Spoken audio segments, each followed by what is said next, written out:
social. How is life here in Palermo? Life here in Palermo is really chill. That's a lie. And minimum 5 accidents on the street.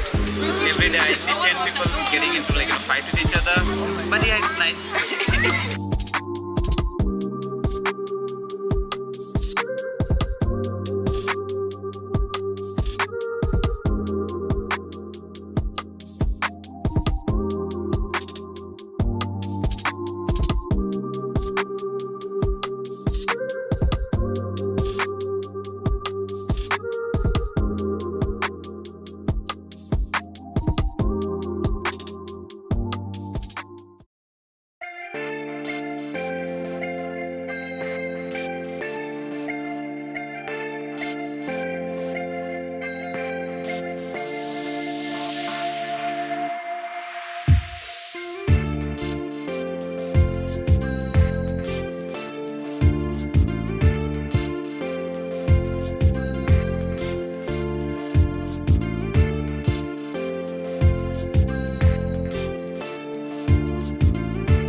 Đông gấp 20 lần cái fest mình đi tuần trước. Mình kiểu khó mà tìm được một chỗ yên tĩnh để nói chuyện ấy. Chắc là mình sẽ đi về đằng sau một chút, có vẻ yên tĩnh hơn. Kiểu ở đây nó chia ra rất nhiều khu ấy. Đây là cái map mà mình có. Mỗi cái này nó là một cái khu khác nhau, nó rất là to. Mình cứ đi loanh quanh vậy thôi. Chắc là mình sẽ thử vào đây. Đây là area family. Hay nè, để mình vào đây thử coi. Xong ở đây đông lắm, kiểu đông bốt xô lắm. Nhưng mà mình vẫn như mọi khi mình ngại quá không? Mình đi từ nãy giờ mình phải xin quay được có 2 ngày mà một người mình quay mình thấy còn không đẹp lắm. Thế là mình nghĩ là mới chỉ được có một. Không biết tí nữa có gặp để xin quay lại được không?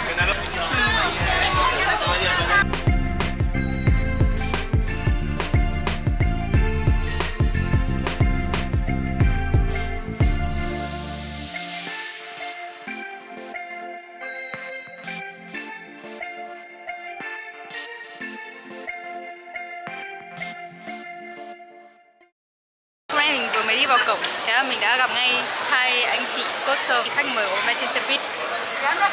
Có lẽ là số phận của tôi là phải Weibo rồi. Tôi đang đi, xong rồi tôi chuẩn bị bắt xe buýt, xong rồi tôi gặp hai người này cùng đi chuyến xe buýt này với tôi. Xong rồi tôi hello, xong rồi người ta hello, xong rồi bọn tôi nói chuyện với nhau.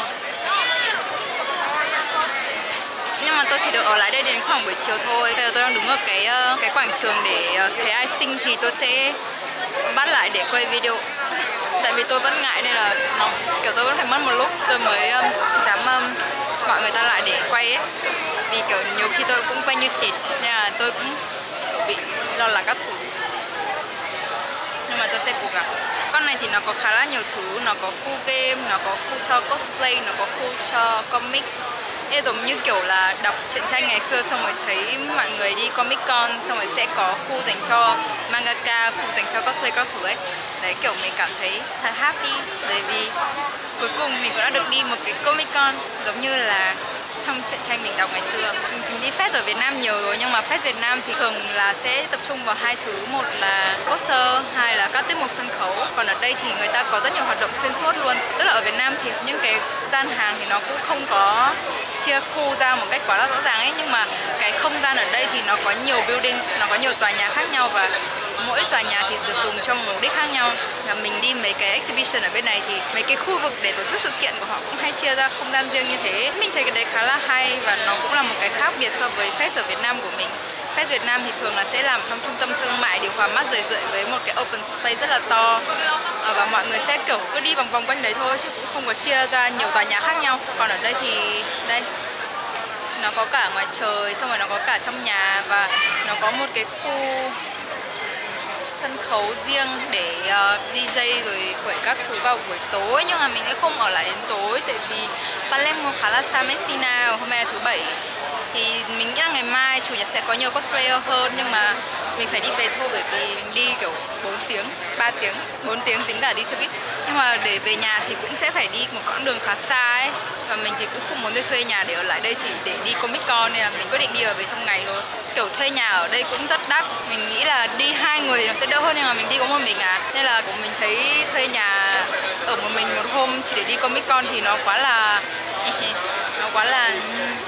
thế nên là mình chỉ ghé qua một chút để xem thôi. Và mình nghĩ là nếu mà mình ở đây thì mấy năm sau chắc mình vẫn có thể quay lại. Đấy, mình nghĩ thế. Nghĩ là mình có thể đi năm sau mình đi, và sau này mình đi thì nữa thì cũng vẫn không sao cả. Còn năm nay mình mới đi lần đầu thì mình đi trước để kiểu thám thính thôi, thám thính một chút thôi.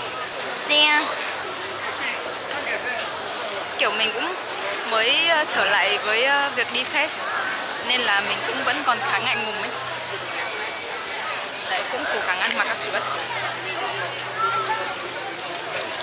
Vậy đấy, đang đứng đây đợi bạn tôi, đợi một người em của tôi để người em của tôi ra đây đi chơi với tôi. Mình mới thấy một ai xinh nữa, mình phải đi ra quay video.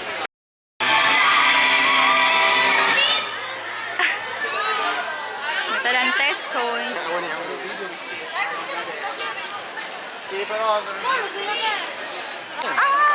It's you! Oh! Mi paga, bellissimo! Va, fiera più bella del mondo! Era bellissima! Andateci anche voi, vai! Vlog video or... Yes, it's like for my vlog. yes. Yeah, I made some new friends. Hello there! Hi, it's Rio. Rio Ferri. Rio Ferri. Well, no. Hi guys. Yay. Okay, I'm gonna go.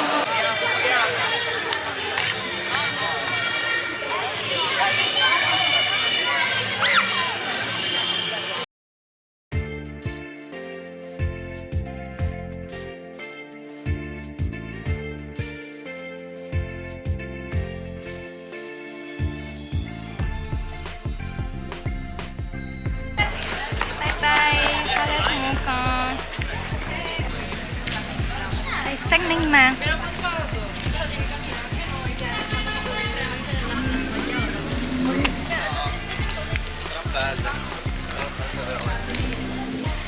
Hi. Did you enjoy? Yes, Was it fun? yes.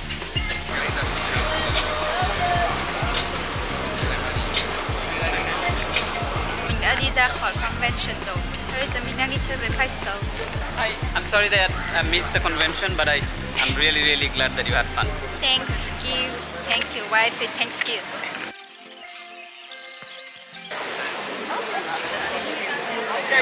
So beautiful.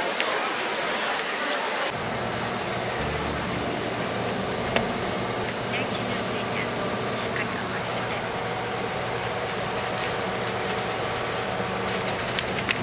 Kiểu mình gặp một anh này, xong rồi anh ấy dẫn mình đi làm quay đi mọi người rất vui.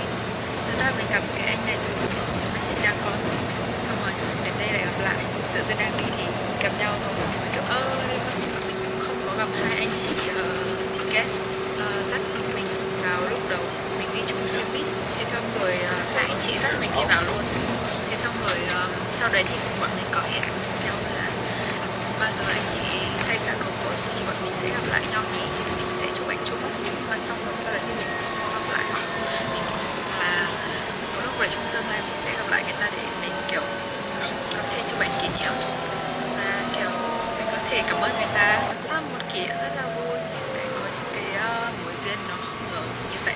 Hôm nay mình đi một mình thôi tại vì không có ai vượt ngàn chông gai để đi fest với mình ở đây như thế này, vì cũng xa ấy. Thế là kiểu mọi thứ diễn ra một cách rất là ngẫu nhiên thôi.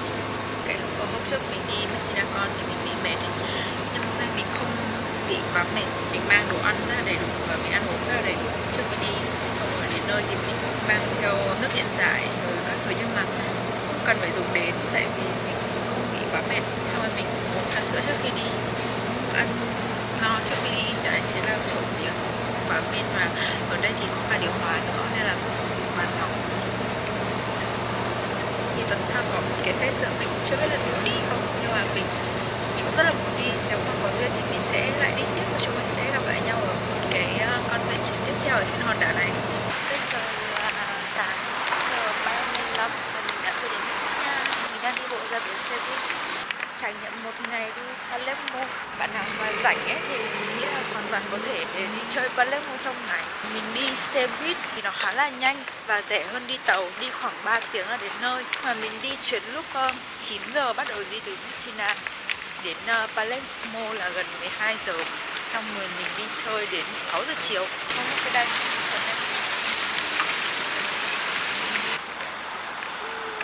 Messina nè. Ok, mình sang rồi.